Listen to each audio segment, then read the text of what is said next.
มื้อนี้บ่าวงมสาวเพิ่นก็มาทำการเตรียมผสมพันธุ์กบอันนี้สิเฮ็ดหยังอันเช็ดสปริงเกอร์ให้กบสปริงเกอร์เฮ็ดฝนลอกฝนเทียมให้กบนี่ตกลงไปลูกเอ้ยบ่ได้ลงไปเพราะแห้ง จะเลื่อนลงไปได้ลูกหยับขึ้นมากบโอ้ใส่นี่กบอบเฮาอยู่ตรงนั้นมันบ่เห็นนุใช่ปะวินนู่นด้วยนี่นั่นเห็นไหมนั่นน่ะตัวใหญ่ๆอยู่ใส่มืดละเพิ่นเพิ่นลีอยู่นี่ไงแม่โอ้นี่ตัวนึงอุ้ยใจเดี๋ยวมื้อนี้เราสิมาเบิ่งกัน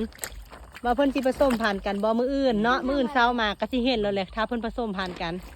อันนี้บ่าวงมสาวมาเฮ็ดสปริงเกอร์ฝนเทียมเพิ่นอันนั้นคือสปริงเกอร์นี่อันนี้ก็ดาวบ้านนาตาต้นหอมค่ำมืดแล้วก็ยังบ่ได้นอนได้มาเลาะมานอนนากับแม่มื้อนี้นางจะนอนที่นากันหนูวันนี้เราจะค้างคืนที่นาค้างคืนที่นาโอเคบ๊ายบายแน่บ๊ายบาย ค้างคืนที่นาเพิ่นว่าเมียวจุ๋ย